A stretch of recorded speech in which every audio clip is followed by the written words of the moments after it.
오늘 본문과 그 뒤에 부분에는 우리 예수님이 기뻐하는 세 종류의 사람이 나옵니다. 한 사람은 비유에 등장하고 다른 두 사람은 실제로 등장합니다. 우리 예수님이 기뻐하는 사람은 긍휼과 자비를 구하는 자입니다. 우리 예수님은 기도에 대해 말씀하는 중 비유를 통해 하나님이 들으시는 기도는 어떤 기도인지를 보여주십니다. 10절에 두 사람이 기도하러 성전에 올라갑니다. 하나는 바리새인이요 하나는 세리입니다. 이 사람이 성전에 올라가는 그 기도 시간은 오전이나 오후 정시 기도 시간이 아니고 자발적인 기도 시간입니다. 그래서 이 시간에 기도하러 온다는 것은 굉장히 훌륭한 거죠. 그래서 바리새인은 자기가 훌륭하다 이렇게 생각하고 지금 성전으로 올라가고 있습니다. 그런데 보니까 누가 오고 있습니까? 세리도 오고 있습니다. 기분이 확 나빠집니다. 세리는 이런 데 오면 안 되고 자기만 있어야 돋보이는데요. 자기가 하고 있는 일을 세리도 하고 있다? 자, 그래서 11, 12절 바리새인은 서서 따로 기도합니다. 성전에 와서도까지도 사람을 멸시하는 사람이 이 바리새인입니다. 그리고 나는 다른 사람들 토색 불이 간음하는 자가 같지 않습니다. 이 세리와도 같지 않습니다. 일에 2번 금식합니다. 일주일에 2번 월요일 목요일 금식 힘든 거죠. 일주일에 2번 금식 참 힘든 겁니다. 1년 52주를 그렇게 산다는 거. 소득의 11조를 드리나이다. 그런데 기도는 뭡니까? 기도는 하나님과의 대화죠. 그런데 하나님과의 대화는 없습니다. 자기 의만 가득 차 있습니다. 그래서 여러분 이런 기도는요. 하면 할수록요. 하나님과 이웃으로부터 멀어집니다. 기도는 끝났는데요. 하나님은 더 멀리 가 계시고요. 주위 사람들도 더 멀리 가 있습니다. 참 무서운 겁니다. 자, 이제 세리가 등장합니다. 13절 세리는 멀리 섭니다. 세리가 멀리 서는 이유는 바리새인과 다릅니다. 다른 사람들에게 누가 될까 봐. 다른 사람들 은혜 받으러 왔는데 자기 보면서 마음이 시험에 들까 봐. 그래서 세리는 멀리 갑니다. 그리고 하늘을 향해 우르르 보지도 못합니다. 가슴을 칩니다. 자기가 한탄스러운 거예요. 내가 문제인 거예요. 바리새인은요, 다른 사람이 문제예요. 이 사람은요, 내가 문제인 거예요. 내 가슴을 칩니다. 그리고 하나님 불쌍히 여겨 주옵소서. 의지할 것은 하나님의 긍휼밖에 없습니다. 자, 예수님 시사절 말씀하죠. 내가 너에게 이르노니 이 사람, 이 가슴을 친 세리가 의롭다 하심을 받고 저 사람보다 의롭다 하심을 받고 집에 내려갔다. 의롭다 하심을 받았다는 말은 무슨 뜻입니까? 하나님과 교제가 있었다. 우리 예수님은 자신을 낮추는 자, 하나님의 긍휼과 자비를 의지하는 자, 이런 자를 만나 주십니다. 꼭 이런 사람은 만납니다. 우리 하나님은 긍휼의 하나님, 자비의 하나님이시거든요. 여러분, 의를 내세우면 못 만납니다. 의의 하나님 앞에 어떻게 내 의가 그분 앞에 설 수가 있겠어요. 자, 우리 예수님은 이런 사람을 만나 주시고요. 더 이상 가슴을 치는 일이 없도록 힘 주시고 새롭게 해주십니다.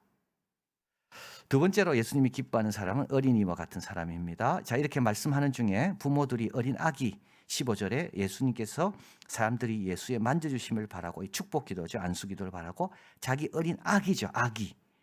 그러니까는 소년 소녀들이 아니라 좀 더 어린 아기들, 부모 품에 있는 그런 아기들, 이런 것을 아기들을 데리고 옵니다. 제자들이 꾸짖습니다. 예수님을 왜 이런 아기들로 인하여 성가시게 하는가 꾸짖습니다. 그래서 부모들은 자기가 생각해도 자기가 좀 너무했다 싶어서 이제 돌아가는 거죠. 16절 예수께서 그 어린아이들을 부릅니다.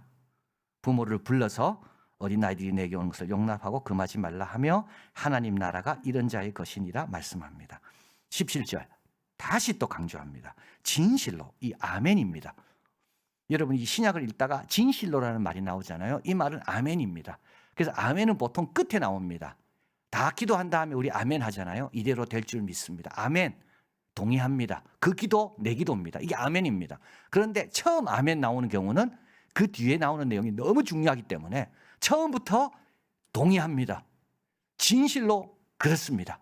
라고 아멘하고 말하는 거죠. 여기도 진실로 예수님이 먼저 이야기하십니다. 너희에게 이르노니 하나님 나라를 어린아이와 같이 받들지 않는 자는 결탄코, 또 강조합니다. 하나님이 기뻐하는 자의 두 번째 특징, 어린아이처럼 하나님 나라를 받드는 자입니다. 어린아이는 어떻습니까, 여러분? 굉장히 개방적입니다. 편견이 없습니다. 선입견이 없습니다. 편견이 없어요. 어린아이는 아주 의존적입니다. 그래서 어린아이는 별로 걱정 안 합니다. 이걸 절대 의존이라 그럽니다. 잘 때 부모가 옆에 있으면 절대 걱정 안 합니다. 아무리 눈보라가 쳐도 우리 부모가 운전하고 있으면요, 애들은 뒤에서 절대 걱정 안 합니다. 이게 절대 의존입니다. 우리 하나님 살아계시는데도 우리는 늘 염려하잖아요. 그 어린아이한테 배워야 되는 겁니다. 그리고 위선을 부를 줄 모릅니다. 어린아이들은 좀 정직합니다. 그리고 주님 앞에 나올 때 즐거워합니다. 마태복음 18장 3절, 너희가 돌이켜 어린아이와 같이 되지 아니하면, 이 돌이킨다는 말은 뭐죠? 지금 어른이 돼 있다는 말이에요. 그래서 convert, 다시 회개하라는 겁니다. 어느 쪽으로 회개해야 됩니까? 기준이 있습니다. 어느 쪽으로 돌아가라고요? 어린아이 쪽으로 돌아가라는 겁니다. 여러분 좀 더 순수해지시고요. 좀 더 수용적으로 돼야 됩니다. 하나님 말씀 앞에서 우리는 다 어린아이가 돼야 됩니다. 바리새인처럼 스스로 의롭다고 믿고 남을 멸시하는 자는 어른입니다. 늘 배우려고 하고 더 잘 믿으려고 하고 주님 앞에 나갈 때 기뻐하는 거 어린아이입니다. 어린아이 쪽으로 돌아오라고. 우리가 복받아야 될 그 자리는 어린아이와 가까운 데 있을 때 그렇다고 말씀합니다. 누가복음 10장 21절, 그때 예수께서 성령으로 기뻐하시며 이르시되 천지주제이신 아버지여, 이걸 지혜롭고 슬기 있는 자에게는 숨기시고, 이게 어른이죠, 어린아이들에게는 나타내심을 감사하나이다. 옳소이다. 이렇게 된 것이 아버지의 뜻이니이다. 누가 하나님의 뜻 깨닫습니까? 어린아이 같은 마음이요. 여러분 꼭 기억하시길 바랍니다. 그래서 예수님은 어린아이처럼 되라고 말씀하는 거예요. 자, 마지막으로 예수님이 기뻐하는 자는 우리 주님께 맡길 줄 아는 자입니다. 이제 부자 청년이 등장합니다. 이 사람은 부자고 청년이고 관원이고 좋은 걸 다 갖고 있습니다. 좋은 거 다 갖고 있습니다. 젊은 나이에 출세했고요. 젊은 나이에 돈도 많고요. 그리고 나이도 젊습니다. 좋은 거 다 가지고 있습니다. 자, 이런 사람이 예수님께 나옵니다. 길을 비켜주겠죠. 아기들 데리고 예수님께 나옵니다. 책망하고 쫓아보내죠. 제 아들이요. 이런 사람이 예수님께 나옵니다. 대환영입니다. 세상 기준으로 볼 때는. 자, 그래서 이 사람이 18절에 당당하게 나옵니다. 선한 선생님이여, 내가 무엇을 하여 영생을 얻으리까? 우리 예수님한테는요, 이런 질문 안 통합니다. 예수님을 선한 선생이라고 부르잖아요. 아부하는 거죠. 아첨하는 거. 예수님이 자기도 좀 세워주도록 우리 예수님이 이렇게 말씀합니다. 하나님 이외에는 선한 분이 없다. 이 말은 예수님이 선하지 않다는 뜻이 아닙니다. 그 의도를 아신 거예요. 네 지금 왜 그 말 하는지 내가 안다, 이 뜻입니다. 그리고 영생을 얻으리까, 이 말은 하나님 나라에서의 생명입니다. 영원히 그분 앞에 사는 겁니다. 어떻게 하면 영생을 얻을 수 있습니까? 예수님께서 십계명을 말씀합니다. 두 번째 돌판, 네가 계명을 안 하니 간음하지 마라, 살인하지 마라, 도둑질하지 마라, 거짓증가지 마라, 내 부모를 공경하라. 원래 내 부모를 공경하라가 제일 앞인데 우리 예수님은 이걸 긍정형으로 끝내시려고 이 내 부모 공경하라는 것을 제일 뒤에 갖다 두셨습니다. 청년이 말합니다. 어려서부터 다 지켰습니다. 예수님 말합니다. 한 가지 부족한 것이 있다. 재물을 다 팔아 가난한 자에게 주라. 자, 그리고 22절입니다. 그러면 하늘에서 보화가 내게 있으리라. 그리고 와서 나를 쫓아라. 이 청년은요, 여기에서요 넘어집니다. 이 사람은 지금 영생에 관심이 있는 것처럼 했지만 하늘 보화는 이건 뭡니까? 영원히 살 때 그때 주어지는 축복이거든요. 그리고 나를 쫓아라. 네가 나를 선한 선생이라고 했으면 나를 쫓아야 되지 않습니까? 자, 그런데 어떻게 됩니까? 23절. 그 사람이 큰 부자인 거로 이 말씀을 듣고 심히 근심합니다. 못 맡겨요. 못 맡겨. 왜냐하면 그 물질 없이는 자기가 어떻게 살아야 될지를 너무 두렵기 때문에 못 맡기는 거예요. 물질의 힘으로 살았거든요, 지금까지. 이 사람을 받쳐주는 거는 지금까지 뭐였습니까? 물질이었습니다. 물질로부터 그래서 이런 걸 가리켜서 우리는 자유롭지 못하다고 이야기합니다. 물질에 예속되어 있습니다.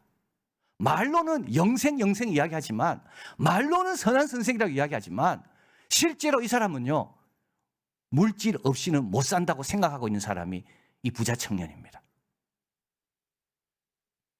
예수님께서 25절, 약대가 바늘기로 들어가는 것이 부자가 하나님 나라 들어가는 것보다 쉽다. 그러나 27절, 바로 이어서 무릇 사람이 할 수 없는 것을 하나님은 하실 수가 있다. 예수님의 가르침은 복음이라 그랬습니다. 다 팔아라 그랬잖아요. 어떻게 팝니까? 무서운데, 두려운데. 근데요, 하나님이 도와주신다는 거예요. 모세가 그랬죠. 애굽의 모든 보아보다도 하나님 백성과 함께 고난받는 것을 선택했습니다. 이제 다음 주 살펴볼 삭개오도 그렇습니다. 세리장으로 큰 부자였지만 예수님을 만나고 나서 모든 것들을 가난한 사람을 위해 쓰겠다고, 이거는 하나님이 도와주신다는 뜻입니다. 패트릭 맥기니스는 포모라는 용어를 본인이 좀 만들어냈습니다. 이 하버드 대학 비즈니스 대학원, 그 경영대학원을 다닐 때 거기 신문에 자기가 그 경영대학원 다니면서 경험한 거를 적으면서 이 포모라는 말을 자기가 처음 만들어냈습니다. 이게 지금은 아주 유명한 그런 개념이 됐는데요. Fear of missing out입니다. 그래서 내가 뭐 중요한 거 놓치고 있지 않는가. 그래서 막 동서분주하게 막 다니면서 안정감을 찾지 못하고 이것저것 계속 방황하는, 그래서 어떻게 보면 선택장애. 이거 선택해야 되나 저거 선택해야 되나, 이거 하려면 저게 아쉽고 저거 하려면 또 이게 또 미련이 있고, 남들은 다 저거 하고 있는데 내만 놓치는 거 아닌가. 이게 fear of missing out입니다. 이 fear는, 이 두려움은 두 가지에서 온다고 말합니다. 하나는 다른 사람은 자신보다 큰 만족감을 경험하고 있다는 잘못된 인식. 그래서 다른 사람은 다 행복해 보이는 겁니다. 그래서 그 사람 하고 있는 일에 관심이 있어요. 그래서 나도 그거 하면 행복할 것 같아. 또 한 가지는 정보의 비대칭. 왜냐하면 여러분, 우리 다 뭐 인스타든지 뭐 여러분 올릴 때 좋은 것만 올리지 뭐 슬퍼하는 거 올립니까? 정보의 비대칭이에요. 사실은 전부 행복할 것 같지만 사실은 힘든 게 훨씬 많습니다. 그런데 우리는 행복한 것만 보면서 이 정보의 비대칭이죠. 나는 왜 이럴까? 나는 어떻게 살아야 행복할까? 나는 어떻게 하면 저 사람처럼 될까? 그래서 이 두려움, fear of missing out. 어떻게 극복할 수 있는가? 온전한 정보를 가지면 되고요. 그리고 포기할 거 포기하면 된다라고 이야기합니다. 진짜 중요한 거에만 집중하라고요. 우리 예수님께서는 2000년 전에 이렇게 말씀하십니다. 먼저 그 나라와 그 일을 구해라. 먼저 예배 잘 드리고 먼저 말씀 잘 붙잡고 살아라. 나머지는 하나님이 알아서 도와주신다. 그리고요, 정보의 비대칭이 없습니다. 우리 예수님은 이 부자 청년에게 팔아라고만 말씀하지 않습니다. 하늘 보아가 있을 것이다. 자, 그래서 오늘 29, 30절에 예수님께서 말씀합니다. 내가 진실로 너희에게 이르노니 하나님 나라를 위하여 집이나 아내나 형제나 부모나 자녀를 버린 자. 여러분, 앞에는 지금 계명을 지키라 할 때 뭐가 나왔죠? 부모 공경이 나왔잖아요.